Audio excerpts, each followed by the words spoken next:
Bisimila hôtel Lafia la niko hôtel Lafia wulikajɔw bolodalen do walasa aw bɛ se ka lafiya sɔrɔ cogo min na ani hakilisigi aw ka séjour la anw fɛ Mopti yan kɛrɛnkɛrɛnnenya la Mopti Sevare ka kɛ ni kurantigɛtigɛ ye min ye hôtel Lafia Sevare ale ye wulikajɔw boloda ka se ka min ye awa fɛɛrɛ kɛrɛnkɛrɛnnen dɔw ta walasa aw bɛ se ka lafiya sɔrɔ cogo min na aw ka séjour la hôtel kɔnɔna na n'o ye ka panneau solaire installé min ye kurantigɛtigɛ o degun aw kana o ye séjour la l'hôtel yɛrɛ kɔnɔna na réservation ka kɛ kabi sisan min b'a to aw bɛ se k'aw ka séjour kɛ k'a sɔrɔ tɔɔrɔ tɛ aw kan degun tɛ aw kan hôtel Lafia. Hôtel Lafia ale filɛ nin Sevare Bangetaba yanni ka se aéroport sirafara ma station laban i kiniboloya fan fɛ i bi jigi o carré fɛ mètre 200 bɔɲango Hôtel Lafia ale cokolen bɛ i kiniboloya fan fɛ i bɛ se ka weleli kɛ nɛgɛjuru siraw fɛ 21 42 14 11 76 01 01 98 66 78 72 04 Hôtel Lafia référence do.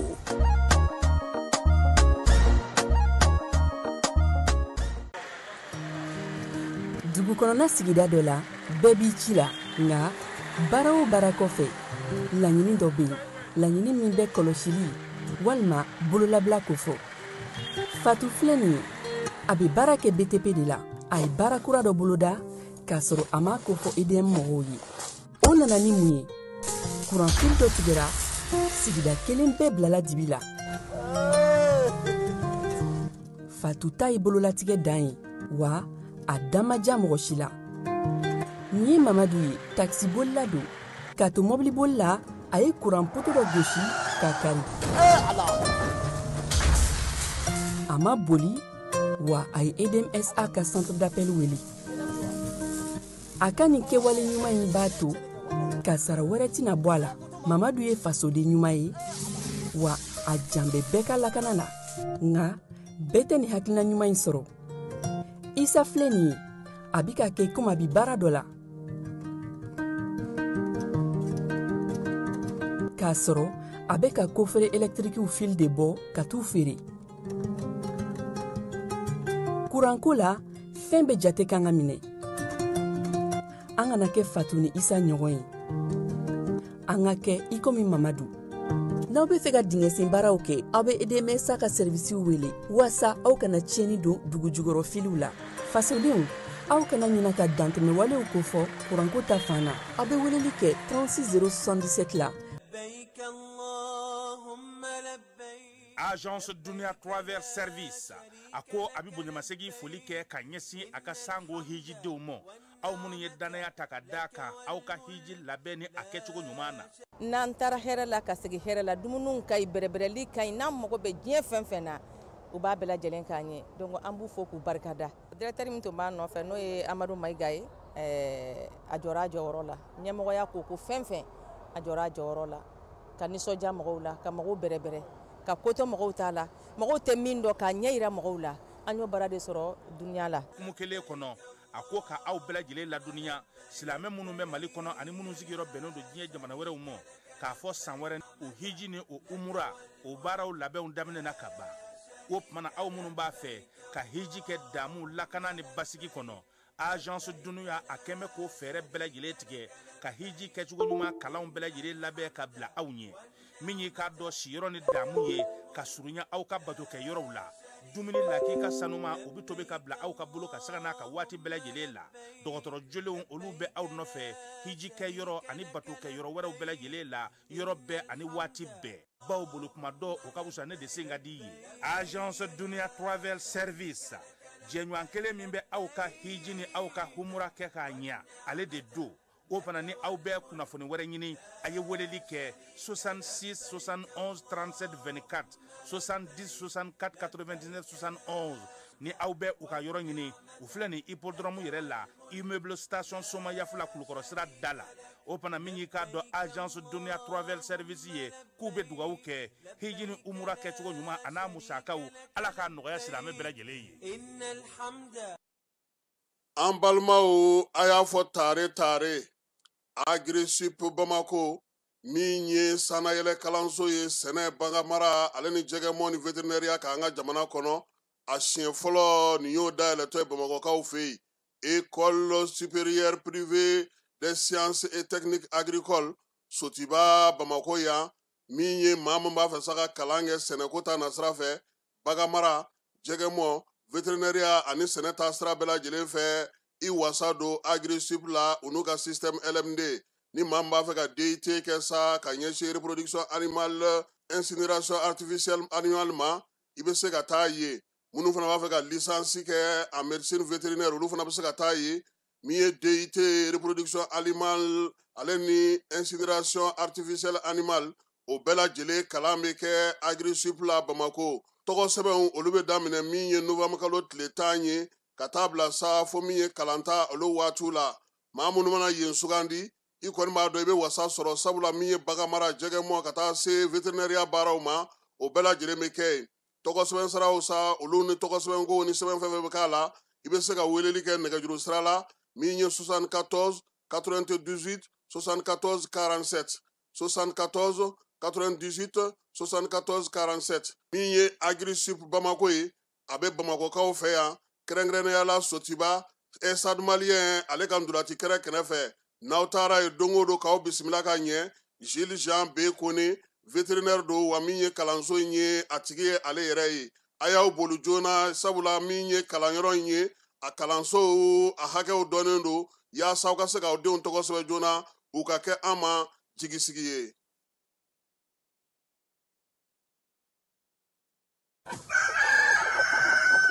Festival Grillade de Volaille ne nin y'a ta ko fɔlɔ ye kamamafɛnw ɲɛnama ani u jenini sɛw kamiw pigeonw kulokulubaw tɔnkɔnɔw kɔnɔsogontiw dugudugu fo ka taa se kayi a n'a ɲɔgɔnnaw ma a baara bɛɛ lajɛlen labɛnna association Tom Dollar AMSTD ani radio Kiledu ka baarakɛɲɔgɔn kɔnɔna la nin ta ko fɔlɔ in a bɛ daminɛ novembre kalo tile 26 ka fori a tile 30 san 2025 terrain Shaba min filɛ nin ye Lafiyabugu a yɔrɔ man jan monument Cabral o yɛrɛ la aw minnu ye kamamafɛn marabagaw ye aw minnu ye kamamafɛn tobibagaw a n'a jeninbagaw ye siyɛjennaw n'a ɲɔgɔnnaw aw kana sigi cogo si la aw ye aw bolofɛnw lakodɔn ka na aw tɔgɔ sɛbɛn nin ɲɔgɔn kunbɛn belebeleba in na n'an ko ma Festival Grillade de Volaille ni aw mago bɛ kunnafoni wɛrɛw la a ye weleli kɛ 76 42 42 02 walima 65 88 72 76 Plakasuma o tere man ɲi a ye wuli joona ka na aw sigiyɔrɔ maminɛ ni Festival Grillade de Volaille a denfaya minan sigilen bɛ cɛba min kɔrɔ o ye Saka Aliseni Kamara ye président délégation spéciale commune Kati kɔnɔ a denbaya mina Madame Diallo Jarafa Gakou ye promotrice lycée Beydi Kunanji Mbadew Festival Grillade de Volaille n'a bɛ kamamafɛnw kofɔ nin ye a tako fɔlɔ ye aw kana to cogo si la nin ka lakale aw ye.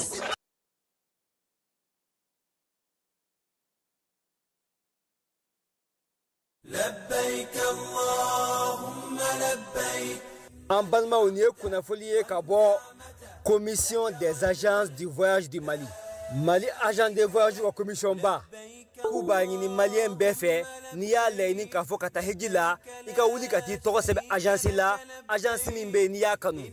ko ka d'a kan 2026 hiji ko saudiya kelen bɛ ka sariya gɛlɛnba ta le 31 décembre 2025 n'o y'a sɔrɔ mɔgɔ min tɔgɔ ma sɛbɛn a bɛna gɛlɛya dɛ o de kosɔn agence ka tɔnba n'o de ye commission ye k'u b'a ɲini maliyɛn bɛɛ fɛ ko wuli kuma dɔn o de ka wusa n sen ka di ye dɛ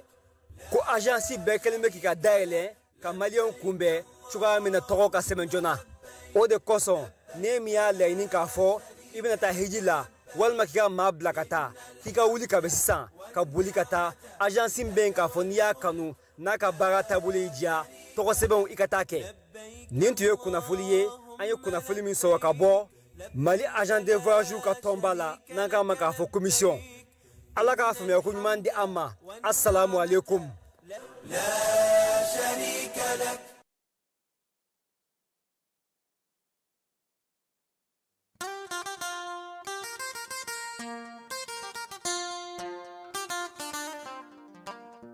Sous le haut patronage de son Excellence le général d'armée Assimi Goïta, président de la transition, chef de l'État, la 5e édition du Salon international de l'artisanat du Mali, SIAMA, se déroulera du 27 novembre au 7 décembre 2025 au Parc des Expositions de Bamako. Année de la culture oblige, le SIAMA 2025 sera animé par les artisans les plus talentueux du Mali, de l'espace AES et du reste du monde. Au programme, expositions, conférences, débats, défilés de mode, concours et plein d'autres animations culturelles. Le SIAMA est organisé par l'Assemblée permanente des chambres de métiers APCMM en partenariat avec les organisations professionnelles des artisans sous l'égide du ministère de l'Artisanat, de la Culture, de l'Industrie hôtelière et du Tourisme. Les cérémonies d'ouverture et de clôture se tiendront respectivement le 27 novembre et 7 décembre 2025 au Parc des Expositions de Bamako. Alors, venez découvrir la créativité de nos artisans en cette année de la culture sous le thème Artisanat, facteur de développement et de sauvegarde de notre identité culturelle. Les inscriptions sont ouvertes à l'APCMM tous les jours ouvrables de 9h à 17h. Contact 00223 79 48 22 48 76 96 79 06 76 40 51 39 76 39 61 52 76 89 96 88 et 66 75 24 57. La région de Ségou est la région pilote de l'événement. Pays invité d'honneur, le Burkina Faso et le Niger. Pays invité spécial, le Maroc à travers la chambre d'artisanat de la région Rabat Salé Kenitra qui vient assurer des formations en réparation des triporteurs et scanners automobiles. Partenaire, la chambre de commerce et d'industrie du Mali CECIM et le programme des Nations Unies pour le développement PNUD. Orange Mali, sponsor officiel du SIAMA 2025.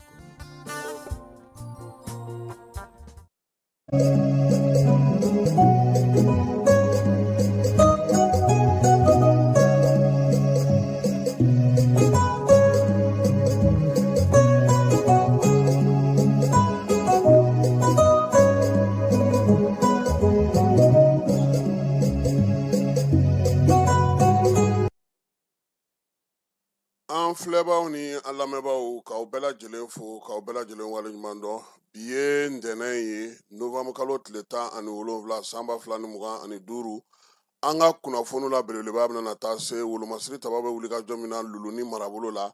menakakaw fɛ yen npogotigi dɔ san 18 u ye bingali kɛ ale ka tila k'a fana ni kɛnɛ karaba bamacɔlen ka wale kɛbaw olu fɛ min ye tajiko ye halisa maaninfinw bɛ wuli ka jɔ la yaasa u bɛ se ka taji sɔrɔ cogo min taji yɛrɛ a ko gɛlɛyalen don nin waati na Bamakɔ kɔnɔna na kosɛbɛ sabula maa caman bɛ k'a ɲini u tɛ k'a sɔrɔ o Bamakɔ kelen kɔnɔna na sa plaki min bɛ don mɔbiliw la 16 k'o dilannen bilanen n'o ye o tigiw tɛ ka taa o nɔfɛ min ye tɔnjɛkulu minnu bɛ lafasali kɛ an ka jamana kɔnɔna na n'o ye CDTM ye ale ye a ka kɔnkɛrɛba 2nan kɛ Ousmane Almodou Touré ale de taara nin waati na sa ka kɛ tɔn ale secrétaire général ye a bilara maa min nɔ na sa o ye Dedo Ousmane ye ale y'an ka lasigiden nin waati na Katarikaw olu fɛ yen an ka sorofe kɔnɔ n'o ye Mariam Bagayogo ye ka kɛɲɛ n'a ka wulikajɔ n'a ka seko n'a ka dɔnko n'an ka tabiyaw matarafali ye Gusumala o hukumu kɔnɔna na sa min ye jɛkulu min bɛ Ngilɛw fɛ yen n'a bɛ fɔ ma ko groupe Agakan Music Award olu ye jɔnjɔn belebeleba ta ka d'a ma ɲinan san hukumu kɔnɔna na Mahmud Dafe fɛrɛkɛnɛba min kan ka sigi bololabaarakɛlaw tɔgɔ la o ɲɛbila baaraw labɛnni hukumu kɔnɔna na ale munumunu ni saloli kɛ bololabaarakɛla caman ka dagaw la Bamakɔ kɔnɔna na ja minnu sɔrɔla la an na o daw tulo kan Kayikaw fɛ yen yɛrɛ waleɲumandɔn kɛnɛ o kun sigira yen a bɛ fɔ su min ma sa ko jɔnjɔn n'o ye Kayi jɔnjɔn kɛnɛ ye Alhaji Keyita ni ale ye Faleyakaw ka maire jɔyɔrɔ b'a bolo bi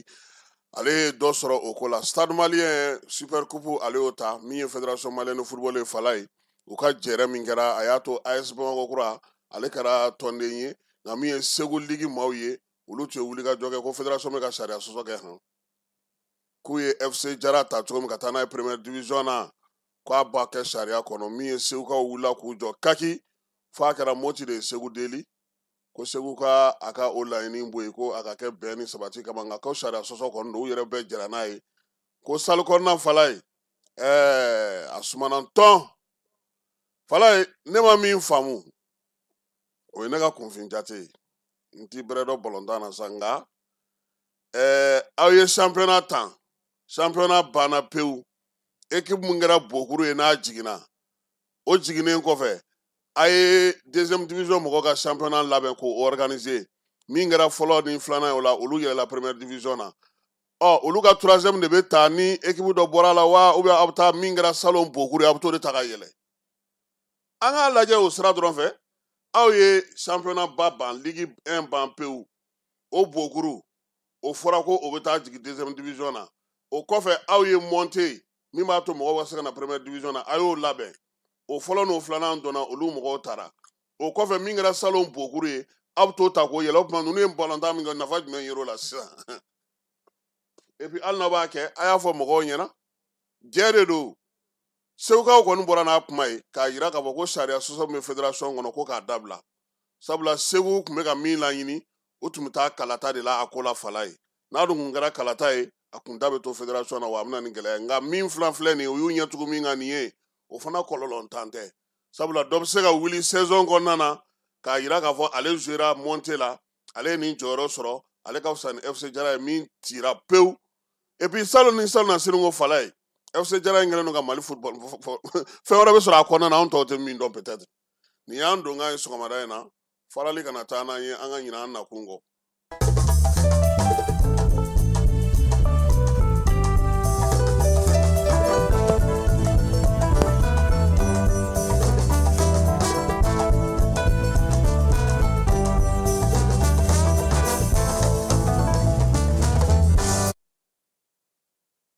Falaye bamananw ko hinɛ bɛ deli la dɛ nka an ka dɔnkilidala Abulayi Jabate ale ko Fali t'o dɔn dɛ Fali n'a bɛ taa sugu la Falaye doni de b'a kun ni sugu jara Fali ni doni bɛ sigi ni sugu ma ja Fali ni doni bɛ sigi Fali bɛ sugu ja dɔn cogo di f'a ka muɲu ka sabali sɔgɔmada in na ko se jumɛn bɛ Mali ye kunnafonidiko ta nasira fɛ ka kɛ jaabi ye ka bɛn banbaanciwale juguya wale kɛbaaw ma Falaye n bɛ se ka fili dɛ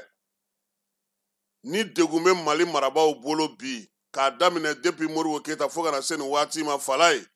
o ye kunnafonidi ye i y'a wanew ta o kunnafonidi ka gɛlɛn an ka jamana ma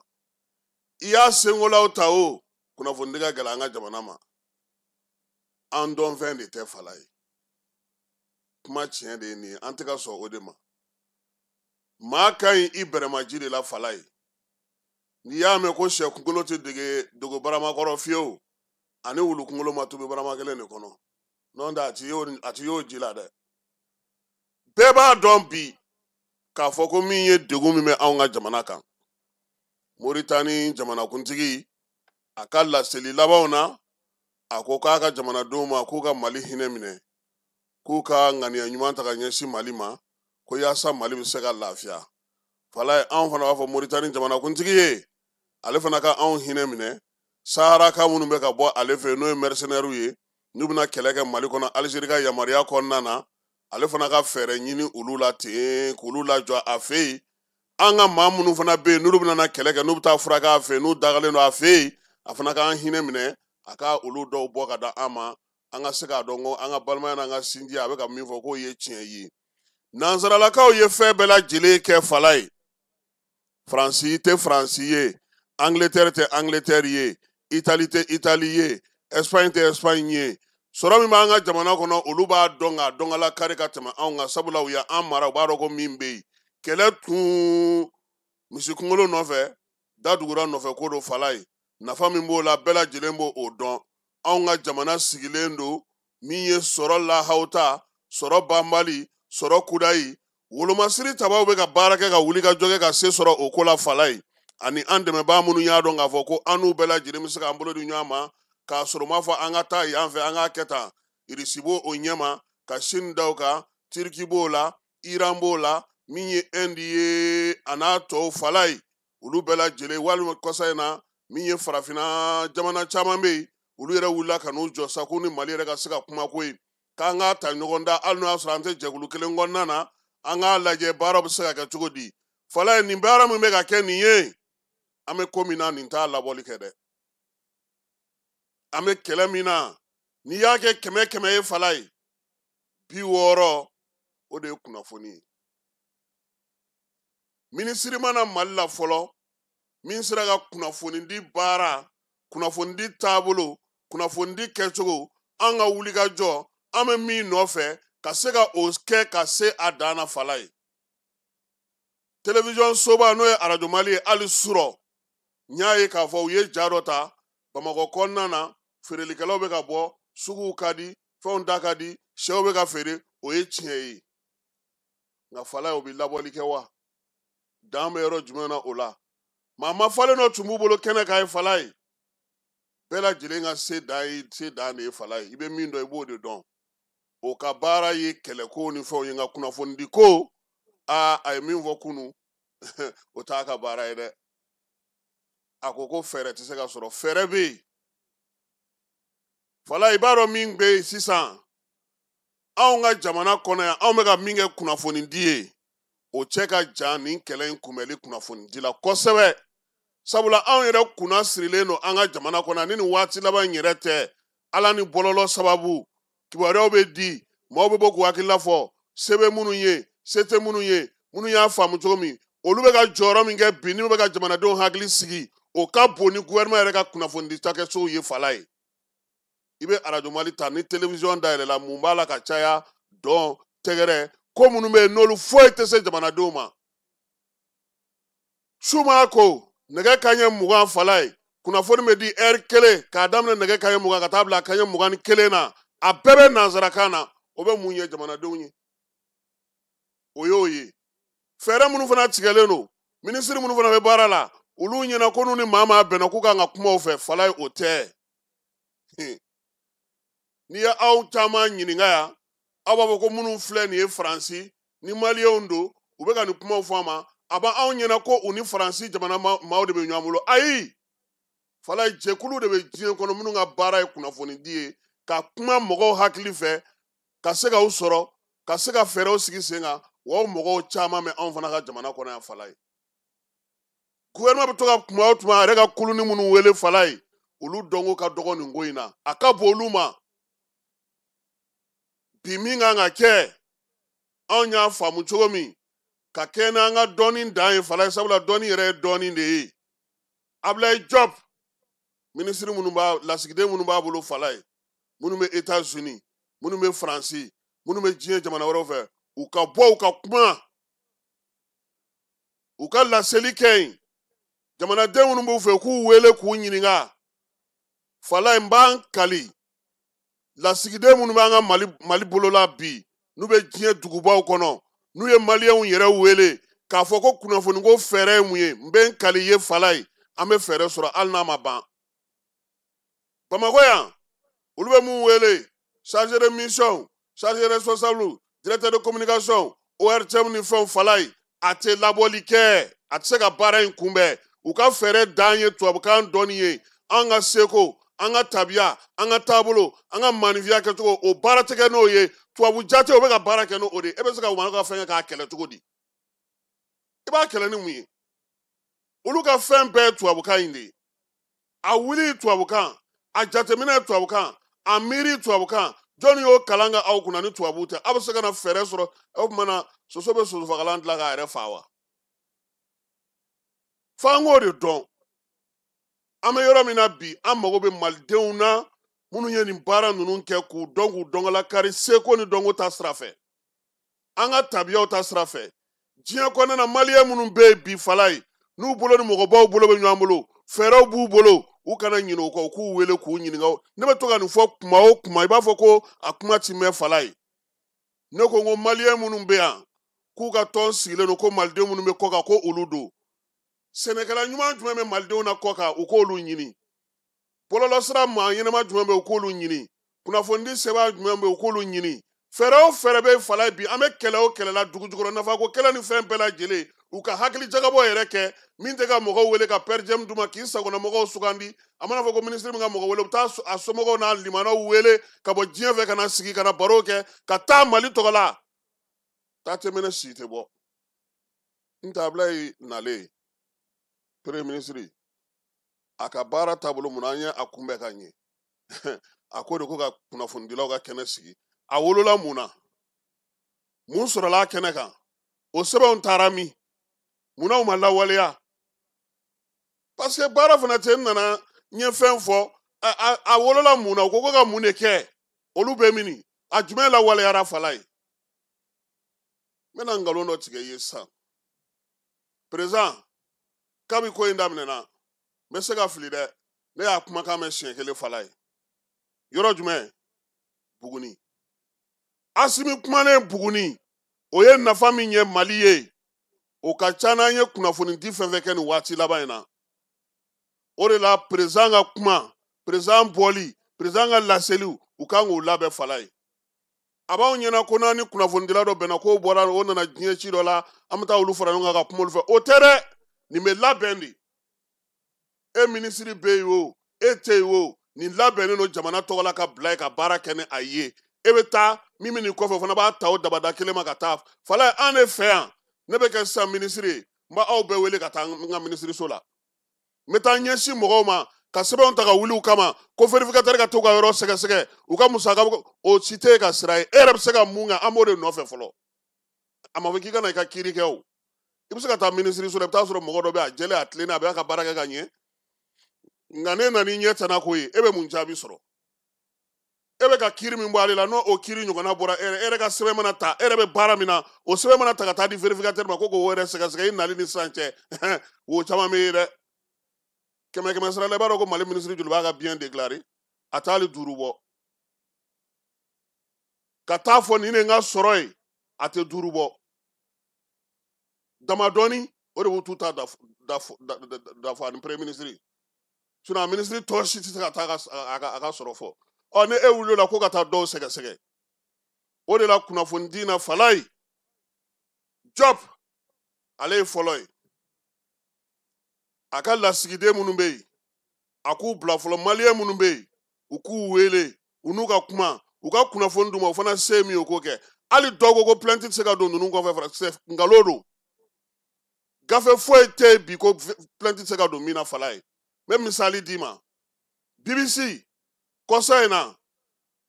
a ye Trump ka kumaw ta k'u tigɛ tigɛ a ma diya Trump ye Trump k'u ma ko u ka bɔ ka yafa deli wa u ye waleya min kɛ k'u ka segin k'u ala fala ye u ye BBC directeur gɛn k'u ka bɔ ka yafa deli u ye yafa deli o bɛɛ la Trump ko k'a bɛ plainte d'u contre la fala ye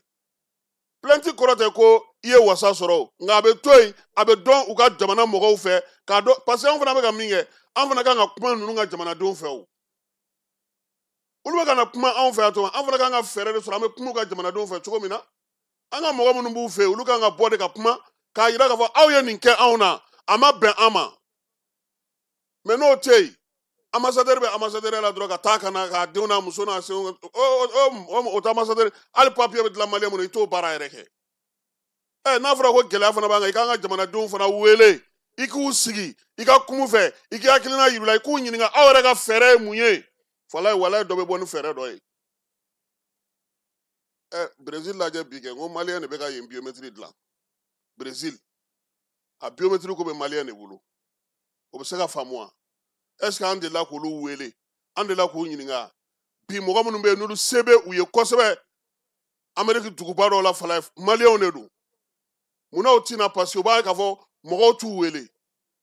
ni Job y'a ka yɔrɔ saniya fala ye k'a ka lasigidenw bila maliyɛnw bɛ yɔrɔ dɔ k'u wele an bɛ bɔ ni fɛn dɔ ye plainte kɔrɔ tɛ ko n y'a don k'a ɲɛnabɔra o bi tɛ fɛn ni fɛn ye mun ka anw na anw k'an ka mɔgɔw bila an ka lasigiden bila ka plainte don contre la France ye France opinion b'a fɔ ko mun de kɛra u b'a ɲini k'a ɲɛdɔn k'u ye nin de fɔ Mali ma Mali ko tiɲɛ tɛ ko nin de don o de ye kunnafonidi ye fala ye mais anw t'o de kɛ Bamako yan fana ministre bɛ seko kunnafonidigo kunna fala ye a kana k'a ye na ko télé ni fɛn ninnu b'a bɔ han hali yɛrɛ ko traji kan ka wele jeliw kan ka wele alimamiw kan ka wele an ka kuma ye mun ye an bɛ fɛ mun ka mɛn an bɛ fɛ mun ka se yɔrɔ jan ministre min bɛ diinɛ ni bato kunna kɔsɛ in na a bɔra arabu jamana na a kumana arabu ka fɛn na a fusara kosɛbɛ mais an ka kanw olu y'an ka kanw bɛ ka bamanankan anw k'an ka kanw de an k'an ka kanw de don ba la an bɛ kɛlɛ min na fala ye 100 sarada 60 de ye kunnafonidi ye o de la an b'a fɔ jamanakuntigi na hali o don ko a bɔra cour suprême an t'a dɔn jumɛn fala ye u ye tile bɛɛ ban kuma bɛɛ kɛra tubabukan na fo ka taa ban maa si ma fɛn fɔ bamanankan na mɔgɔ t'a dɔn min yɛrɛ don i m'a ye mɔgɔ tɛ k'ale kuma fɔ a parce que mɔgɔw t'a kalama mais a taara Buguni bɛɛ y'o ta k'o tigɛ tigɛ bɛɛ y'o tilan tilan cour y'a ka baara kɛ cour ka ko ale ka baara kɛcogo ye tubabukan de ye fala ye aw tilara tubabukan na cour président dɔ fɔ mɔgɔw ɲɛna an bɔra ka baara min kɛ président yɛrɛ ka dɔ fɔ avocat ka ɲɛmɔgɔ dɔ fɔ aw k'o kunnafoni di mɔgɔ ma mais ka taa mɔgɔw tɔgɔla kuma k'a bɛ fɔ kan min na u t'a mɛn tile kelen baara foyi tɛ yen mɔgɔ bɛ se ka min tɔmɔ a la a dun bɛ fɔ ko kiiri ka temps de b'a bolo fala ye ni kiiri kumakan fana nana k'anw tɛ kan min mɛn ye a bɛ ɲɛnabɔ cogo di nin degun de bɛ an da la a fɔlɔ bɛ kɛ min ye o ye jamanakuntigi yɛrɛ k'i sen don a la munna yiri tigɛ n'i y'a mɛn an ye minɛ n dɛmɛ k'an ka wara fa a kunkolo ka k'i yɛrɛ bolo président de b'a f'u ɲɛna a y'aw sigi aw ka hakili jagabɔlaw ɲini aw ka maa ɲɛnamaw ɲini a kana kɛ pɛrɛjɛmu di kɛnɛ ye a ka kɛ faso kanu bɛ mɔgɔ minnu na fala minnu bɛ kunnafoni ko ɲɛ dɔrɔn aw ka fɛɛrɛ bɔ n ye yanni dɔgɔkun kelen cɛ a yamaruya ka di premier ministre ma n'o tɛ an bɛ ka min kɛ nin ye tan anw ta in an b'a la nka an tɛ ka kuma ninnu ka mɔgɔw fɛ dɛ n'an dun ma kuma ka mɔgɔw fɛ an tɛ lafiya yan parce que an bɛ ka lafiya min ɲini f'olu ka jamanadenw k'a dɔn k'a fɔ ko nin bɛ ka kɛ ninnu na olu tɛ ka kuma mun de bɛ yen f'u k'a dɔn min de bɛ yan o bɛ se ka dɔn cogo di anw ka jamanaden minnu b'u fɛ yen dɛ olu de bɛ kuma yen dɔn ko ma ko u ka kuma tɛmɛ ko aw ka kuma tɛmɛ o tuma aw t'u ka bɔlɔlɔ kan ambassadeur kuturu kɛlen k'a ka jamanadenw wele olu kana ka baro sigi kɛ a k'a tigɛ k'a bila bɔlɔlɔ kan k'a fɔ ko nin ye Mali lasigiden de kumakan ye yan fɛ wala ye n'o ma nɔbɔ o kɔrɔ ko minnu bɛ yen olu kɔni olu yɛrɛ tigɛr'u yɛrɛ la dɛ sɔgɔmada in na an b'a fɛ ka nin kado de di an ka ɲɛmaaw ma kunnafonidi taabolo u k'a falen u k'an ka kanw don ba la dɛ tubabukan in u nɔrɔlen don a la hali bi u k'a dabila kuma tɛ ɲɛmaaw misali fila fili kɔrɔ fala ye lithium cérémonie président taara ye a ye bamanankan fɔ a ye kuma min fɔ mɔgɔw y'a mɛn cour suprême mɔgɔw ka audience solennelle a bɛɛ fɔra tubabukan na maa si tɛ k'a kuma fɔ k'a sɔrɔ ye fala ye kuma fɔra ye jungo juguya ni yuruguyurugu kan a ka bon hakili ma laadala yɛrɛ président yɛrɛ mana tila nin ko na ale bɛ bamanankan fɔ n t'a dɔn kun min na u m'a to a ka saloli kɛ bamanankan na mɔgɔ ka se k'a faamuya mun bɛ yen cour suprême ɲɛmaa fana ka dɔ salo bamanankan na ani a tɔw avocat ɲɛmɔgɔw ni fɛnw baara bɛ kɛ ten de et puis u ka baara bɔ fana kunnafoni dɔw kan ka sɔrɔ cogo kan ka kɛ de mɔgɔ bɛ yen k'i bɛ Mali kɔnɔ a ka cari a ka d'a bɛɛ ma a bɛɛ k'a cari ne yɛrɛ kun ɲɛna n ko n dɔgɔnin ka bureau in kun nana o de kama o sigima mais n'olu bɛɛ lajɛlen taara kɛ n'a ma tɛmɛ ORTM na u t'a di mɔgɔw ma u bɛɛ b'u kura kan i b'a fɔ ko an bɛ ɲɔgɔndan de la an kan ka ɲɔgɔn dafa ka ɲɔgɔn minɛ ɲɔgɔndan tɛ o kɔsa in na bɛɛ y'a ye président kun mana taa cérémonie na fala fo ORTM k'a bɔ a bɛ sɔrɔ ka bila président yɛrɛ ka bɔlɔlɔ kan nka bi a ma falen nin yan f'an k'o de faamuya ɲɔgɔndan tɛ o an bɛ ɲɔgɔn dafa de kibaruya tɛ kɔnɔli kɛ o aw bɛ min mara yen yanni o cɛ kuma min ni fɛn min bɛ fɔ o ka ca mɔgɔw bɛ ɲina dɔ in yɛrɛ kɔ yɛrɛ n'a ma na waati la donc sɔgɔmada in na an bɛ nin kado di ɲɛmaaw ma kunnafonidi b'u bolo dabolo min na u k'a falen walahi n'u y'a falen a tɔnɔ u b'a ye sisan e k'a jate minɛ n yɛrɛ kun tɛ fɛ k'a fɔ quoi i b'a dɔn ko sa hali ni Bina bɔra ka kuma bi ko dɔ bɛ falen yan munna parce que a bɛ dɔn k'a fɔ ko mɔgɔw sigilen don k'a ka kuntilenna kɔnɔ mais anw fana kan ka fɛn de sɔrɔ min b'ale fana kɔ kari walima min b'a bali ka kuma ou bien ni a ka kuma kɛra kumaw ka ta mun bɛ se k'a jaabi mɔgɔ jumɛn bɛ se k'o baara kɛ diinɛtigiw b'o la seko ni dɔnko tigiw b'o la an ka kabila tigiw b'o la kunnafonidilaw b'o la fɛɛrɛ de kan ka sigi anw fɛ yan ka hakili jagabɔ kɛnɛ dɔ sigi ni kow kɛra fala ye min b'a jaabi jamana caman bɛ yen bi olu ka jamanakuntigi ka baarakɛyɔrɔ la fala ye armoire de bɛ yen an ka sɔrɔdasi ko mana tunu ni karisa ninnu bɛ wele u bɛ n'u sigi u b'u hakili jagabɔ teliya la ka fɛn di jamanakuntigi ma sanuko dugujukɔrɔ nafako pétrole ko kalanko sɛnɛko olu de bɛ hakili jagabɔ kɛ kuma bɛɛ jamana bɛ olu wele de kuma bɛɛ u b'u ka hakili wa n'u ye ko natɔ ye fana u bɛ kɔn ka kuma f'an ka taa o de n'an bɛ k'an yɛrɛ ɲini a ma nɔgɔn dɛ yɛrɛ ɲini tɛ taa yɛrɛ di kɔ dɛ président ye min fɔ an bɛ jɛ de an bɛ sɔn de o de la ale ka kuma ka di ne ye ne bɛ fɛ a ka to ka kuma fala ye hali ni waati bɛɛ tɛ a ka bɔ ka kuma o don o ye communication dɔ kɛ maa si m'a faamu a fɔra ko bamakɔ minɛlen u ye président labɔ ka bɔ fɔ cour suprême na ka na ale pɔn na mais ɲɛfɔli yɛrɛ t'a la ja dɔrɔn de yiralen don mais ja in n'a kuma kun tugura a kɔ nin kɛra kun jumɛn kama mɔgɔw bɛ ka nin mun fɔ an ma o de filɛ nin ye a bɛ faamu bon nin y'anw ka fantan hakilinaw ye fala ye pour que u k'a dɔn k'a fɔ an mago bɛ min na c'est que mɔgɔw ye dɔɔni mun dɔn u k'a to a ka kɛ ka jamana nafa quoi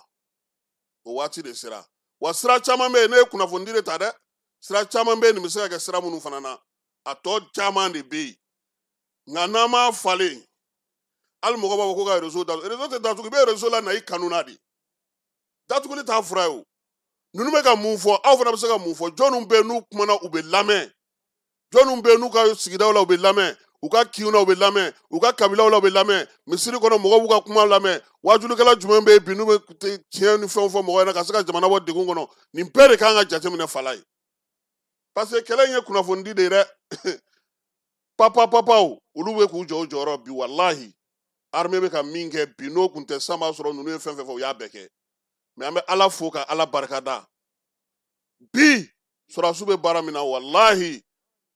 ala ta kɔfɛ maa kɛtɔ ka se sɔrɔ k'a bɛ gɛlɛya a minɛn b'u bolo a fɛɛrɛ b'u bolo wa a kɛcogo ɲuman b'u bolo an b'u bɛɛ fo ani renseignement Moro Kone n'a ka mɔgɔw u bɛ baara min na bi tiɲɛna u bɛ kunnafoni jɛlen yɛrɛ di fala ye président yɛrɛ a tɛ ka sigi a tɛ ka da min ye kɛlɛ an ka sɔrɔdasi ɲɛmɔgɔ ninnu bɛɛ lajɛlen a si tɛ bi fala min bɛ su fila si Bamakɔ donc u bɛ k'o baara min kɛ k'u yɛrɛ dili min kɛ hali o kunnafoni dicogo ɲuman f'an k'o fana sɔrɔ a kana kɛ communiqué nin fana dɔrɔn ye fo mɔgɔw k'a mɛn k'a dɔn min bɛ sen na o de bɛ mɔgɔw hakili sigi Bamakɔ tɛ minɛ o tɛ dɛ nin de bɛ ka kɛ o la Bamakɔ tɛ minɛ an k'an cɛsiri an k'an bolo di ɲɔgɔn ma an ka kunnafoni ɲɛnamaw di an k'an ka jamana dɛmɛ an k'an jamana bɔ degun na an k'an ka jamana bilasira n'an ye fɛn y'an ma min faamu an k'a fɔ ɲɛmɔgɔw ye an k'a fɔ an ka sigida mɔgɔw ye an k'a fɔ an ka commissaires ye an k'a fɔ an ka policiers ye an k'a fɔ an ka dugutigiw ye an k'a lase an ka ɲɛmaaw ma yaasa an bɛ se ka lafiya cogo min nin y'an ka cadeau ye ka di jamana ɲɛmaaw ma kunnafoni ko ta nasira fɛ.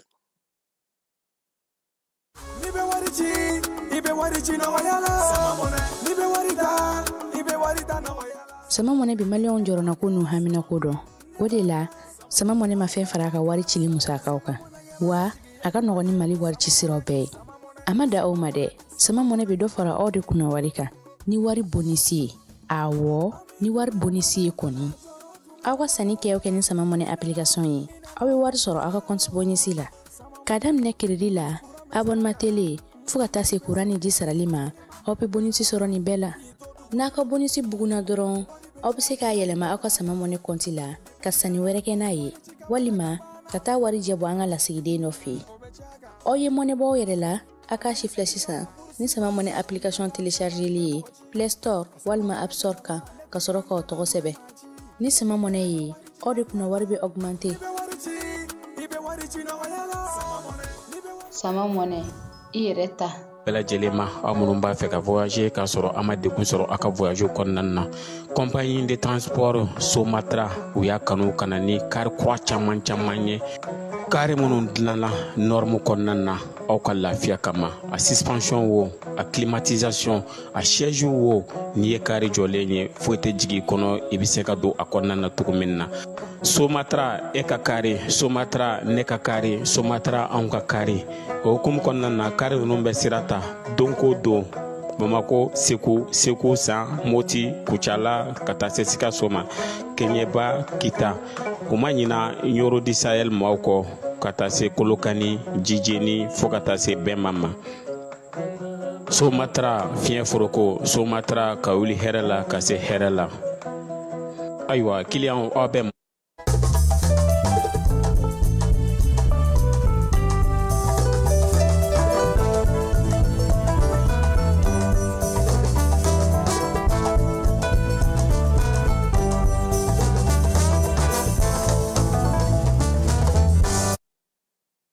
Fala ye dɔgɔkun tɛmɛnen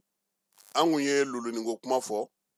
kunun ko an ni luluninka dɔw ye ɲɔgɔn sɔrɔ u ka kibaruyaw bɛ mun yira o ye k'a fɔ nin kalo in tile 15 min ye wolomasiri tabaw ye u ye baara daminɛ luluninkaw fɛ yen baara in sa min ye dɔnniyanakaw ye u bɛ baara la ye min ye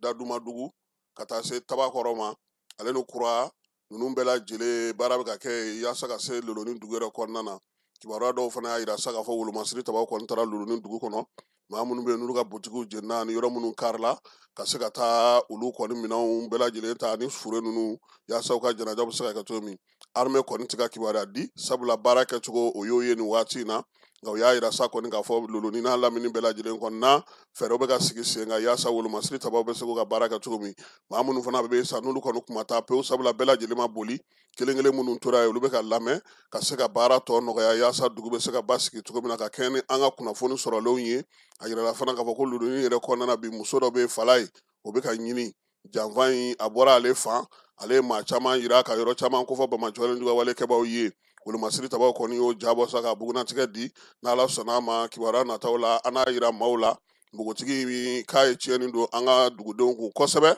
ka kɛ ni a ka wulikajɔ ni a ka fasoden juguya o siraw ye Menakakaw fɛ yen dɔgɔkun tɛmɛnen na npogotigi dɔ san 18 Fatumata Amadu ale su de taara ye a ka kilasi kɔnɔ ko ye Fala ye 10e année kilasi a b'o de kɔnɔ ko Bamajɔlen juguya walekɛbaw kɔni binna ale ka min ye ka bin a ka cɛnimusoya sira fɛ o kɔfɛ o ka sɔrɔ sa ka a nikɛnɛ karaba k'a fililen to yen ka taa n'u yɛrɛ ye a ka kalanso in kɔnɔna na n'o ye Menaka lycée ye dugudenw kɔni maaw talen don dugudenw yɛrɛ jɔrɔlen don bi u y'a yira sa k'a fɔ min ye nin baara in ye Fala ye nin tɛ k'a fɔ sɔrɔdasiw tɛ o tɛ dɛ nin waleya ninnu dɔw bɛ se ka kɛ hali jogojuguya ta na sira ye danaya bɛ se ka sɔrɔ ani maa ninnu cɛ kɔrɔlen nka u bɛ se k'u cɛ ka bɔ a kɔrɔ ko hakili ka kɛ ka baara kɛ sabula min ye Bamajɔlen juguya walekɛbaw ye u ni maa tɔw si tɛ se ka dɔn ka bɔ ɲɔgɔn na min ye Menaka maabaw ye olu kɔni bɛ k'o fɔ LCI datuguli min ye ani France TF1 akimaw olu y'o lawaleya sabula ko Bamajɔlen juguya walekɛbaw olu kɔkɔrɔma don ni baara u y'o kɛ Bamakɔ ya Fala ye taji ko an yɛrɛ tɛ ka ɲɛdɔn a ko la tuguni anw fan fɛ yan kɔni kabini araba tɛ yan kabi araba anw fan fɛ station kɔni tɛ k'a feere i tɔn k'a perepere latigɛ dɛ k'a daminɛ Tour d'Afrique ka taa se Viadigi la 26 mars yɔrɔ station minnu bɛ yen a si tɛ ka taji feere wa min ye k'a daminɛ fana Sogonikɔ la Autogare ka na se Tour d'Afrique fana ma Fala ye station ba fɛn fɛn bɛ olu tɛ k'a feere o kɔni daminɛna kabini tarata tɛmɛnen an min lakɔlɔsi wa hali sɔgɔmada in na u m'a feere fana min bɛ ka fɔ taji kɔni bɛ ka don hali surɔ citerne dɔw donna Fala ye ɲininkali de bɛ yen gɛlɛya ye mun ye ɲɛmaaw yɛrɛ tun ye ko in ta ba la cogo min u ka ɲɛfɔli kɛ mɔgɔw ye dugudenw ka se k'a faamuya n'o y'a sɔrɔ degun min bɛ yen u ka se k'a fɔ bɛɛ lajɛlen k'a dɔn k'a fɔ ko min bɛ yen n'o tɛ mɔgɔw danganilen don min kɔni kan a ye maa t'a fɔ ko taji tɛ Bamakɔ o kɔni kuma tɛ se ka fɔ citerne kɔni bɛ don cogo bɛ don ten u bɛ taa min ni station tɛ o ɲininkali de bɛ maaw fɛ Fala ye mobiliko ta na sira fɛ jɛkulu min bɛ yen n'o ye direction générale de transport ye i b'a dɔn k'a fɔ olu ko sa ko mɔgɔw ka taa u ka plaques dilan an taara an ka sɛbɛnw dasiw fɛ yen cogo min an bannen ka taa an ka plaques fana ta dɛ 600 ani 932 plaques o de bɛ yen bi maaw ma taa min nɔfɛ ka kɛ ni novembre kalo tile 15 ye directeur kɔni ko sa u bɛna fɛɛrɛ de tigɛ yaasa mɔgɔw bɛ se ka taa nin plaques ninnu ta cogo min na n'o ye mobili olu plaques ye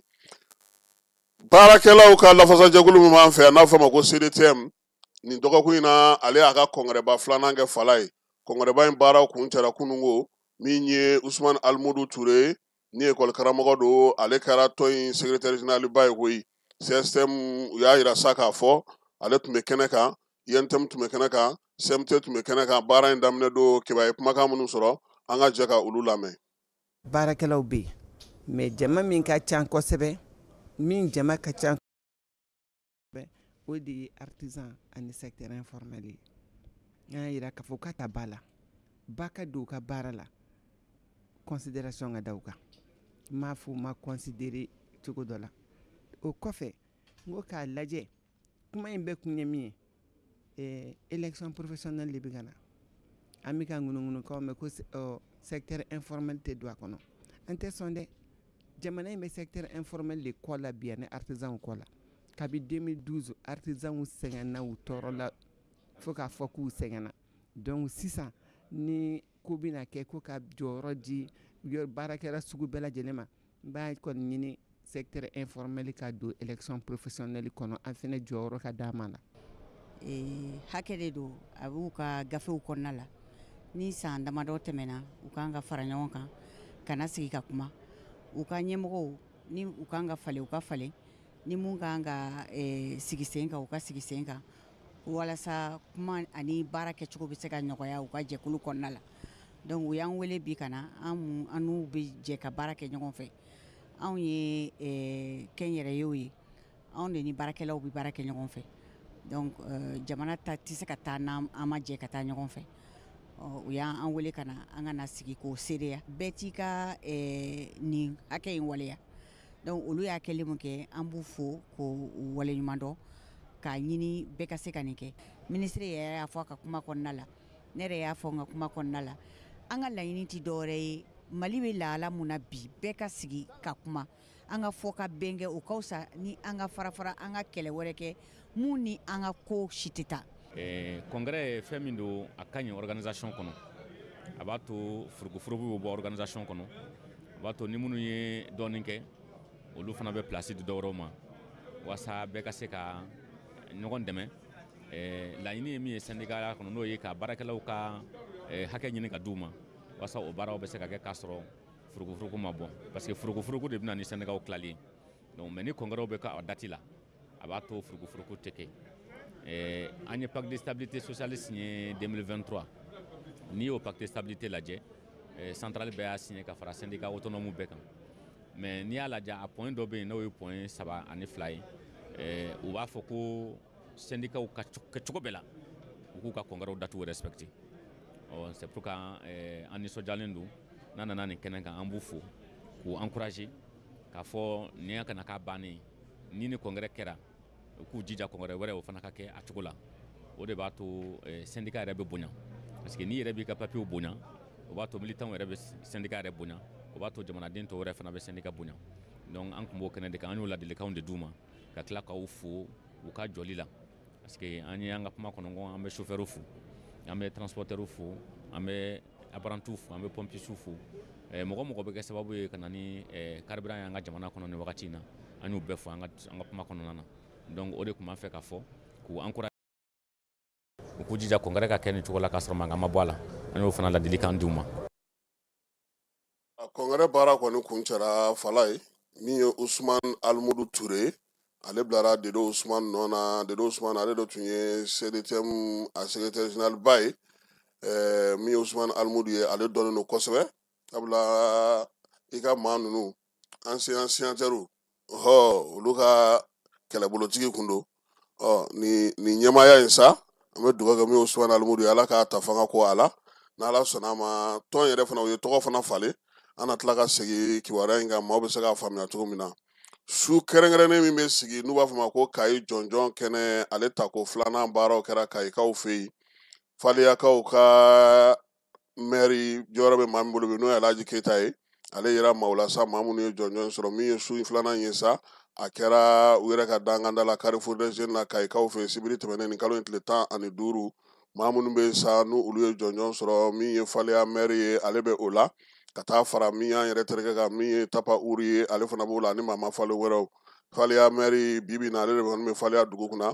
min ye Faliya commune kunna dugu 21 o ɲɛmaaya bɛ ale de bolo Alhaji Keyita kelen tun tɛ jɔnjɔn in kɛnɛ kan min sigira sen kan Bakunu communication maaw fɛ san o san u bɛ nin sigi nin ye tako filanan ye cɛw ni musow ye baara minnu kɛ u y'a yira sa ko Alhaji kɔni ye baarabaw kɛ ekɔliso jɔw b'o la sɛsikɔmu ka taa se dɔgɔtɔrɔso ma min ye minɛnw k'olu sɔrɔ ba bɛ se ka tigɛ cogo min na kayikaw fɛ n'o ye baki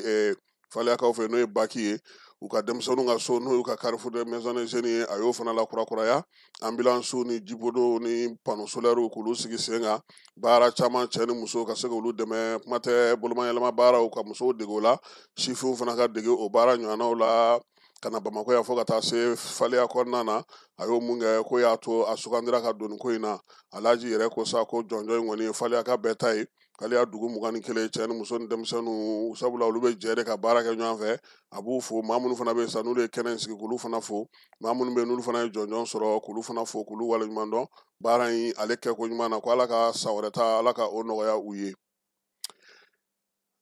Centre Ahmed Baba ale baarakɛlaw ni waati na baara nɔgɔyara olu bolo kosɛbɛ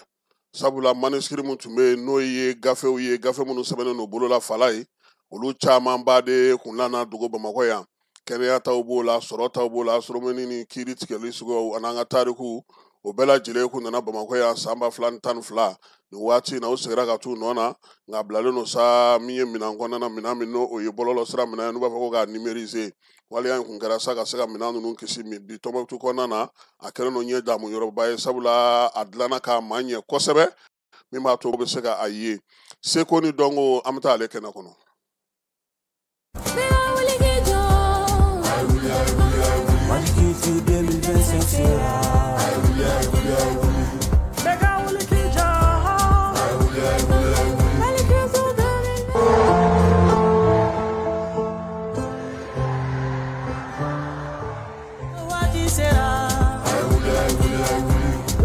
Beka wuli k'i jɔ.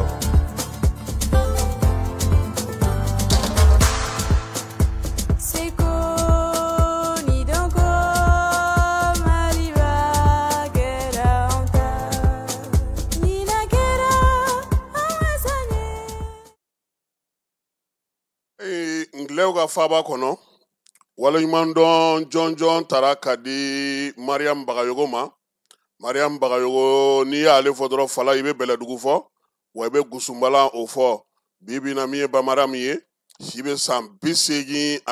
la fala ye ale ka baara bɛɛ lajɛlen bɛnna an ka seko ni dɔnko min ye Bɛlɛdugu kumakanw ye Bɛlɛdugu dɔnsenw ka kɛ ni balasen duman ye n'o ye Bɛlɛdugu Gusunbala ye fɔli ni o siraw fɛ sa a y'olu kɛ k'olu matarafa min ye kalan ye a y'a to npogotigi caman bɛ yen a y'olu kalan baara kɛcogo ɲuman na an ka tabiyaw la ani an ka kɔrɔlenw matarafali la Mariamu waleɲuman dɔn kɛra ye a ka kan maaw fɛ Lɔndurukaw fɛ n'o ye Ngilɛw ka faaba ye olu ye jɔnjɔn min sigi sen kan sa n'o b'a fɔ ma sa ko Lɔn Johnson Festival o kɛnɛ kan Mariam Bagayogo ye fɛn o fɛn kɛ k'a daminɛ a ka ko daminɛ fo ka na se bi ma fala ye u y'o waleɲuman dɔn kɛ a yirala sa k'a fɔ ko min ye jɔnjɔn in yɛrɛ ye a kan ka di Mariam Bagayogo ma nin kalo in tile 21 a n'a tile 22 min ye nin jɔnjɔn belebeleba in ye maa minnu bɛ yen n'olu bɛ ka jamana tarikuw dɔn minnu b'u ka jamana taabolow dɔn min ye diɲɛ silamɛtɔnw ye olu bɛ banbasɛ minnu kan k'olu waleɲuman na n'o ye bɛn ni kelenya ye fala ye ka taa seko ni dɔnko ta nasira fɛ k'i sinsin i ka kɔrɔlenw kan ka tila ka maaw kalan o y'a to Mariam Bagayogo ale sugandira ɲinan san min ye seko ni dɔnko san ye ni o sigira sen kan Général d'Armée Asimi fɛ k'a kɛra tare ye ka bɛn ni Mariam Bagayogo ale ka sanayɛlɛ ye Ngilɛw fɛ yen maa min don sa fala ye a ka kuma man ca a ma sumane nka min ye furu taabolo ye gwa sigicogo ye npogotigini i ka se k'i ka danbew dɔn k'i ka tabiyaw dɔn ka adamadenya matarafa cogo min na a y'o kalanw kɛ denmisɛnnin caman kun Gusunbala in a b'o fɔ kun bɛ a la sabula bala fana a n'a den bɛɛ sigicogo don a n'a hakilinaw don ninnu ye miiriyaw ye sa min ye diɲɛmaw ye u y'o ye ko musokɔrɔba in k'an ni bonya ka fala ye sabula Mali kan minnu bɛ yen n'olu ye kanw ye minnu bɛ Mali la yɛlɛ sanangolo la kosɛbɛ n'u bɛ Mali la yɛlɛ diɲɛ fantan 4 fɛ Bazumanaw kɔfɛ min ye Mariam Bagayogo ye k'o kɔni jɔnjɔn a y'o ta fo kana se bi ma si a m'a kɛɲɛ Ala fana ye barika don a la sabula halisa min ye Mariam Bagayogo ye ni Gusunbala bilala sa fala ye i bɛ fili a ma koyi Bamaram an bɛ dugawu kɛ Ala ka sijan ani kɛnɛya o di a ma fɛrɛ kɛnɛ belebeleba dɔ kan ka sigi seko ni dɔnko tigilamaw olu tɔgɔ la yani baara in ka sigi sa Mamu Dafe ale y'i sen bɔ a kɔnɔkɔrɔ tako 5nan a bɛ fɔ ma sa ko Siyama Novembre kalo tile 27 ka taa bila Décembre kalo tile 7 la Mamu Dafe y'i sen bɔ a kɔnɔkɔrɔ bolola baarakɛla minnu bɛ Bamakɔ kɔnɔna na fala ye nin kalo in tile 15 tile bilenganya in kɔrɔ mamuna nɔfɛmaw u ye Bamako fan caman don u senkɔrɔ koyi wulikajɔ in hukumu kɔnɔna na sa yo ka taa maaw fo k'u waleɲumandɔw bɛ baara minnu kɛ bololabaaraw nɛgɛkolondilannaw Medinakura Sugunikura la Falayi a taara ye kondilannaw a taara ye an balimakɛ dɔ bɛ yen ko depuis waati jan ale bɛ ka hélicoptère sigi sen kan a taara ye fana waleya in bɛ tali kɛ sa Siyama tako duurunan ɲɛbila baaraw la k'a yirula fana ko dayɛlɛlen don u bɛɛ ka na kɛnɛ in kɔnɔna na sabula ɲinan san ta in Falayi seko ni dɔnko tigilamaw ko k'a fɔ Asimi ye ale de ko ɲinan san ye seko ni dɔnko san ye a kɛnɛba minnu sigira ala belebelew de bɛ ka na se sisan ko a ka d'u ye a ka y'u ka kɛnɛ dɔ kan han yɔrɔ ni Siyama in bɔra yen sisan n'ale banna pewu on zone Tombouctou fana mana bɔ yen min ye Abdou Walagɛ min ye ale fana bɛ na exposition belebeleba ni fɔli belebeleba dɔ sigi sen kan décembre kalo tile 30 Falayi Bamakɔ yan dɔn ni tɛgɛrɛ a n'an ka kɔrɔlenw k'olu bɛɛ lajɛlen dorogo ɲɔgɔn na o fana kan ka kɛ u ko ayiwa ko Asimi k'a ka ɲina ta nin saba dɔ la kelen na Falayi ko nɔn tɛ seko ni dɔnko tigilamɔgɔw ko nɔn tɛ olu ka kɛnɛ minnu sigira olu ma y'a si kan dɛ a kɔni ka d'u ye n'a tɛ se ka taa Tumutu Siyama o filan kɔrɔ yan o bɛ kɛ Bamakɔ Febaki kɛnɛ na walima musée exposition ba min kan ka kɛ le 30 décembre n'o yɛrɛ bɛ fɛn yɛrɛ bɛ kun cɛ k'a ka y'a a dɔ la kelen kɛnɛ kan nɔn tɛ k'olu ka Falayi est-ce que u man ka wuli ka jɔ ka a kuma latigɛ k'a fɔ yɛrɛ u k'a kɛ kumakan ye k'a d'an ma an k'a latɛmɛ parce que u y'a fɔ cogo min tiɲɛ don président ko ɲinan san ka kɛ seko ni dɔnko san ye seko ni dɔnko san hukumu kɔnɔna na kɛnɛ belebeleba caman sigira a tɔ tora saba belebele de ye sisan 2 kɔni bɛ Bamakɔ yan 1 bɛ Tumutu président yɛrɛ k'a k'a ɲɛna ta seko ni dɔnko tigilamɔgɔw k'u b'a fɛ k'a y'u ka kɛnɛ kelen ka Falayi an tɛ dugawu kɛ Mamu Dafe a ka taama in senfɛ Falayi a taara min ye Aruna Fofana ale ye menuisier min bɛ yiri bayɛlɛma k'a dilan Lafiyabugukaw fɛ yen min ye Karim Tarawele o fana ye menuisier métallique a taara o fana fɛ yen minnu bɛ dɔgɔtɔrɔw fana ka dɔgɔtɔrɔso liw fana dilan bayɛlɛmali ta na sira fɛ sa Yusuf Sila ninnu a ye ninnu bɛɛ lajɛlen ka yɔrɔw lajɛ hélicoptère ale y'o de dilan ko ye Yusuf Sila ko nin ye san caman ye a bɛ ka hélicoptère in dilan min ye ninnu ka baara kɛcogo u ka faamuya kɛcogo n'u ka bayɛlɛmali kɛcogo sa o la sa Mamu Dafe a ko k'a tɛ se ka ɲɛ o kɔ Sugunikura fana a taara ye fana min ye Sugunikura Medinakuraकाw fɛ Falayi nɛgɛkolondilanyɔrɔw n'o ye fantogo maaw ye ka t'olu bɛɛ lajɛlen lajɛ ko k'u wele u k'u jija Siyama kɛnɛ u ka ye a kan Mamu Dafe ye min fɔ baaraw kuncɛlen an ka jɛ ka o lamɛn. Saluer l'ingéniosité, la créativité. Kana artisan fo.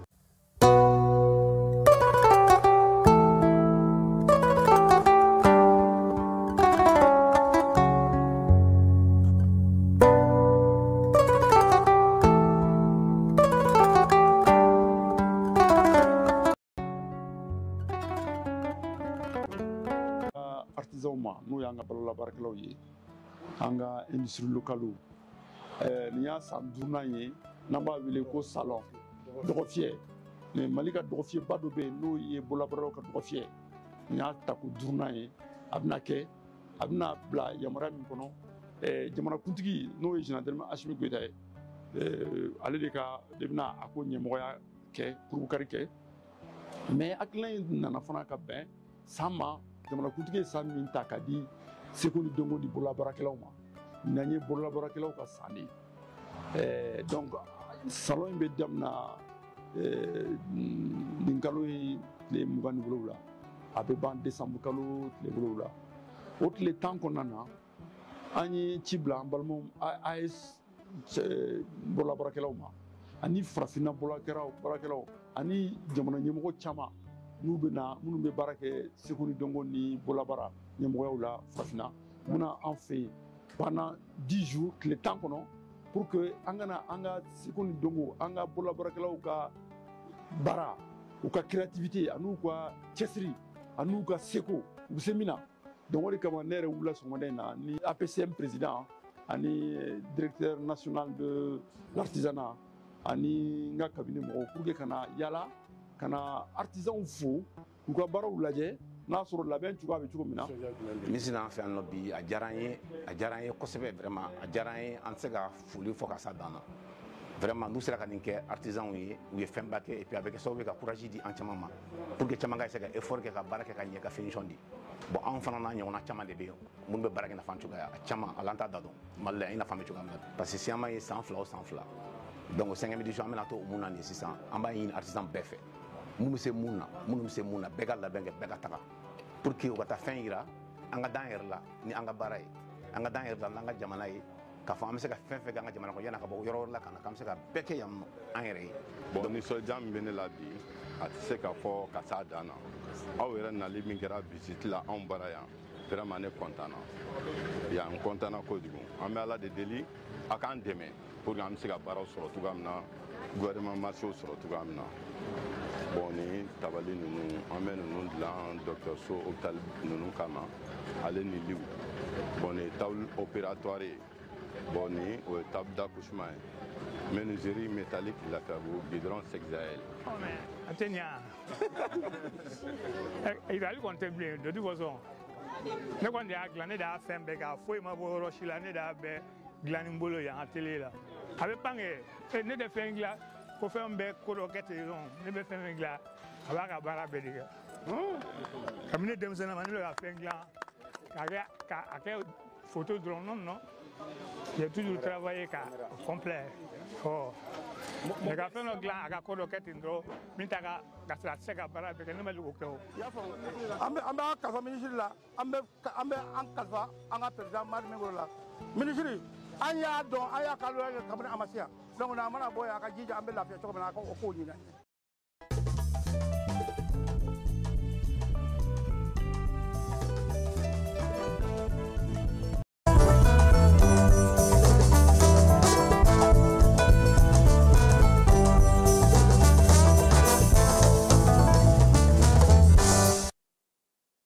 Mali ani Senegali ko gɛlɛya n'a ta bɛ fala ye Mali sefa wari miliyari 84 buruburu 4 a y'o de don Senegali kun sanni feerew sira la ka tɛmɛ port fɛ kɛmɛ sira la sa o bɛ taa bɛn 21 ani buruburu 1 ma min ye bɛ Mali to jɔyɔrɔ fɔlɔ la jamana min bɛ bi n'ale bɛ Senegali ale port kɔni matarafa kosɛbɛ ko nin waleya min ka kɛ n'a min ye bamanjɔlen ka wale kɛbaaw ye olu kɛlen don k'an gamu da Mali ni Senegali cɛ ko nka k'o bɛɛ la jamana fila in kɛlen don k'u sinsin ka se ka baaraw kɛ Senegalikaw fɛ yen min ye u ka jamana kɔnɔna fala ye sɛkili sabasiri a dabɔra han minisiri min bɛ sariya ko kunna n'o ye Yasini Fall ye jamanakuntigi ale ye sɛbɛn bɔ sa ko ale ka bila premier ministre nɔ la nin waati in na min ye Ousmane Sonko ye k'a taalen don congé la premier ministre par intérim Yasini Fall n'ale ye sariya minisiri k'ale k'o kɛ sɛbɛn in kɔni tɛgɛnɔ bilara Basiru Jomayi Jakari Fayi fɛ sabula a yira ka fɔ kabini novembre kalo tile 6 min ye fanga ɲɛmaa ye Ousmane Sonko k'ale talen don ka t'i sɛgɛnnafiɲɛ bɔ nin waleya in b'a to sa min ye Yasini Fall ye ale ka se ka baaraw kɛ yanni Ousmane Sonko kana ka bɔ a ka lafiya diw la nka waleya in fala ye filɛcogo wɛrɛ b'a la min ni maaw ma min faamu sabula premier ministre bɛ se ka taa congé la ka t'u sɛgɛnnafiɲɛ bɔ nka sɛgɛnnafiɲɛ bɔ in waati kɔnɔna maa tɛ bila u nɔ na ko munna ko Basiru Jomayi Jakari Fayi ye nin kɛ bɛɛ lajɛlen ko bi ko a t'a fɛ fiyewu min ye jamana taabolo ka jɔ baaraw ka to sen na nka a kɛra ka kɛ ni waleya mun ye fɔnkɔɲɔgɔnkɔ barika bonyanen don nin fan fila ni ɲɔgɔn cɛ maa fila minnu n'olu kɔni tun tɛ su t'u fara tile t'u fara parti politique min n'o ye parti chef ye o hukumu kɔnɔna na i yɛrɛ y'a ye k'a fɔ ko Sonko tun tɛ kuma ta yɔrɔ si ni Basiru Jomayi Jakari Fayi ma bɔ ka kumaw ɲɛfɔ ka dantigɛliw kɛ ka galabu don Sonko la bi fala ye dɔn yɛlɛmana ɲamakɔrɔ Kɔdiwarikaw k'olu ni Mali dancɛ k'u bɛna u ka kɛrɛnkɛdaw k'olu suwa ka dɔ fara u ka lakana kan ko sabula ko nin dɔgɔkun laban ninnu na u y'a ye k'a fɔ ko maliden caman bɛ ka boli ka don olu fɛ yen k'u sigiyɔrɔw bila o la sa min ye Kɔdiwarikaw kɔni y'a ye k'a fɔ sa ko banbaanciwale wale kɛbaaw ka bingali bɛ ka se malidenw ma ko y'a to ko maa caman bɛ ka don RD Congo k'u y'u bolonɔ bila sɛbɛnna Katarikaw fɛ yen sɛbɛn min b'a to sa baara minnu bɛ yen n'o tɛmɛna u ni M23 ni ɲɔgɔn cɛ u bɛ se ka sigi sen kan cogo min na u ka jamana ale kɛɲɛ ka yan fan fɛ min ye Américains ye ale ni Katarikaw olu de kɔni tun ye bɛn sɛbɛn in sɔrɔ M25 mɔgɔw ka Benjamin Menso y'a yira sa k'a fɔ ko sɛbɛn in kɔni ko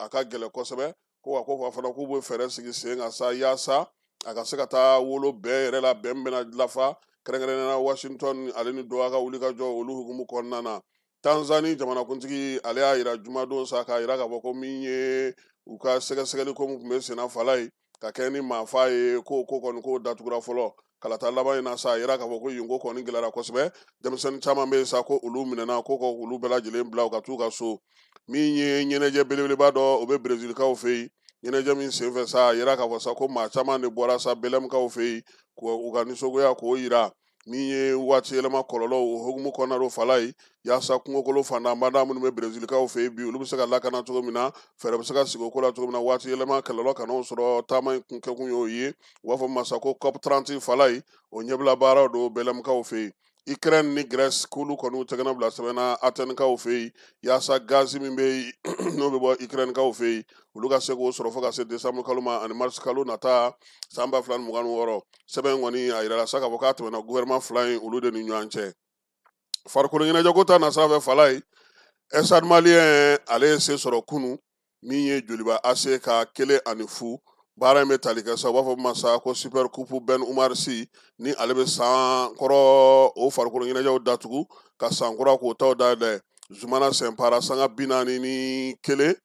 sanga 45 tɛmɛnen ni sanga 1 ye ale de ye celu dasi ka taa Stade Malien kanu na yaasa sa ka se ka Stade Malien jansa a kɛlen ka nin jɔnjɔn in sɔrɔ fala ye sefa wari $5 o taara ka di Stade ma joliba ale ta kɛra $3 ye min ye super coupe in ye sa o ye ɲinan san bannen ye a yira sa k'a fɔ fana ko min ye basketkɛmuso in k'a fɔ filefiyɛlamuso in fala ye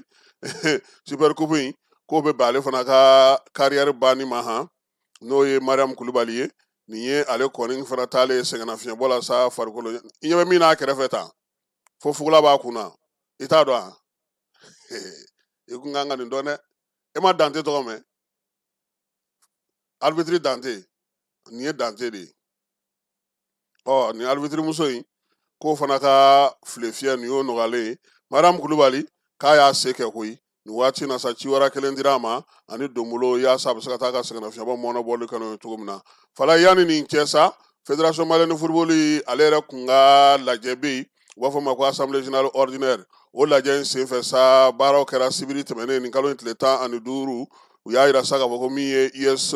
AS Bamakɔ kura ye ale min sigira sen kan san 2019 a ka wulikajɔ n'a ka cɛsiri Bamakɔ kura kɔnɔna na Bɛnba Sila n'an bɛɛ lajɛlen b'a wele ko Donald n'ale yɛrɛ Bamakɔ kura ka den ye sigida 3nan kɔnɔna fala ye ale de ye tɔn in sigi sen kan tɔn in ko wa k'a farala fédération tɔw kan han a lakodɔnna sabula a ye baara min kɛ nin waati laban in na a ka affiliation o kɔni sɔrɔlen de nin ye saison nata in na sa 3e division a na y'o ondulataw la min ye k'i sen don o la wa Bamakɔ kura kɔnɔna fana sifinw caman b'a la kɛrɛnkɛrɛnnenya la minimum b'u bolo cadeau b'u bolo juniorw fana bɛ u bolo montée de 2e division u y'o baaraw kɛ ka tɛmɛ Donald a n'a ka cɛdenw u y'a yira sa k'a fɔ ko nin kɔni ye baara dilen u ma fala ye segukaw ka ligi ale murutira fédération bolo ka kɛ ni AS Jara ale ka yɛlɛli ye première division na sabula Segu ligi ale ye fɛɛrɛ sigi sa IC min bɛ yen n'o bɛ AG yɛrɛ ko bɛ kɛ ko ka fɛn don AG ɲɔgɔn ye la min ma labɛn o ye k'a fɔ ko FC Jara o yɛlɛli première division na min ye Segu ligi maaw ye u ko k'a ma k'a kɛcogo la ko sariya sɔsɔra u y'u ka daliyaw bɔ k'a bi fédération mɔgɔw y'u ta fɔ fala ye kuma nana da ye kosɛbɛ miniti 30 min ye Segu ye fédération gɔndɛrɛli kɛlen a kun yirala sa k'a fɔ ko k'a lajɛ ko min ye Segu ligi ye a ko nin bɛɛ la Mali ligiw yɛrɛ dama fana ye ɲɔgɔn ye koyi u bɛnna ko de kan min kɛra fédération fɛ sariya sɔsɔ don a ma ɲɛ bi a ma bɛn sini o la sa Moti ligi o de y'a ɲini Segu ligi maaw fɛ fala ye k'u k'u bolo jigin ko bɛn ni kelenya bɛ yen bi u kana mankan wɛrɛ wuli tuguni Segu ligi maaw ko k'u t'u bolo jiginɛ fala ye k'u ye sɛbɛn min don u b'a sama k'a bila kɛrɛfɛ fɔlɔ yanni waati cɛ yaasa assemblée kɔni ka se ka to a nɔ na fala ye ko f'i bɛ mɔgɔw ninakili k'a mɛn sabula u kun sigilen tɛ ni nin ye ko jɛkulu bɛ se ka sɔrɔ min b'a fɔ ko sariya sɔsɔ fédération yɛrɛ sigira sariya sɔsɔ min kan ko halisa a bɛ sen na nka n'Ala sɔnna a ma Segu ligi maaw ye bataki min kɛ an na o ɲini k'o kɔnɔ kuma di maaw ma u bɛ se k'a faamuya o kɛlen sa Segu ye a ka sɛbɛn kɔni dulon de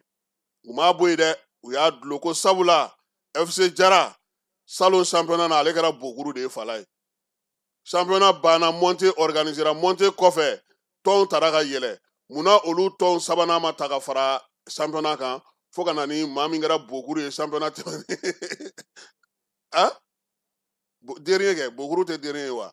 min bɛ bɛɛ kɔ n ka fɔ o de ma bokuru fala ye u y'o min kɛ tiɲɛ yɛrɛ la ne yɛrɛ kun ka jate o de n'a ma ɲɛ ko aw ka championnat banna min kɛra dernier ye saison tɛmɛnen o kɔfɛ aw ye montée organisée montée mɔgɔ fila minnu sera a y'olu ta k'olu nana première division na fala olu ka sabanan ne hakili la o de kun kan ka yɛlɛ o ye ne ka jate ye dɛ mais komi segu ligi mɔgɔ ye sɛbɛn de kɛ u ko farikolo ɲɛnajɛ yɛrɛ sariya yɛrɛ tɛ ka bato mali jamana kɔnɔ ko min ka di fédération ye cogo min na a b'a kɛ ten cogo min ka d'a ye foyi ti bɔ a la ɔ komi moti ligi o kumana u y'u bolo segi u kɔ nin bɛ dan sigi yanni an ka fara k'a fɔ sa ko baraji farafinna an fanfɛ bolo fɛ a ko kun cɛra kununko fala ye min ye final la RD Congo ale ni Eric Segusel kelen ani kelen penalty ta na RD Congo ale ta kɛra 3 ye Eric ta kɛra ale ta kɛra 4 Eric ta kɛra 3 ye olu de bɛna taa farafinna jɔyɔrɔ fa baraji la u ma qualifié fɔlɔ dɛ u kɛra farafinna gale de ye u bɛ taa diɲɛ taw sɔrɔ u ɲɛ o fana labɛnw kan ka kɛ mars kalo kɔnɔna na yanni coupe du monde yɛrɛ cɛ olu fana na fala ye kelen bɛ de bɛ ta koyi fila ti ta saba ti ta kelen de bɛ ta pour que ka se ka kɛ ka coupe fɛn tɔ dafa o bɛ dan sigi sɔgɔmada na kibaruya la k'i yɛrɛ fo k'i waleɲuman dɔn ni ala sɔnna a ma min ye waati wɛrɛw an na kibaruya wɛrɛw fara ɲɔgɔn kan k'o di maaw ma nɛgɛ kanɲɛ 18 ani Famara Berete ni Keba Jalo an n'o bɛna ɲɔgɔn sɔrɔ an ka ɲɔgɔn dɛmɛ ka binŋɛnikɛlaw ni maafalaw ni walijugu tigilamaw kɛlɛ a y'anw dɛmɛ an k'aw dɛmɛ binŋɛnikɛlaw ni maafalaw ni walijugu tigilamaw kɛlɛ n'a ye kunnafoni sɔrɔ binŋɛnikɛlaw ni maafalaw ni walijugu tigilamaw kan a ye nɛgɛjuru ci dɛmɛso la nɛgɛjuru sira fɛ wari tɛ sara min na 80 00 11 20 walima 80 00 11 22 walima 98 17 36 75 n ko 98 17 36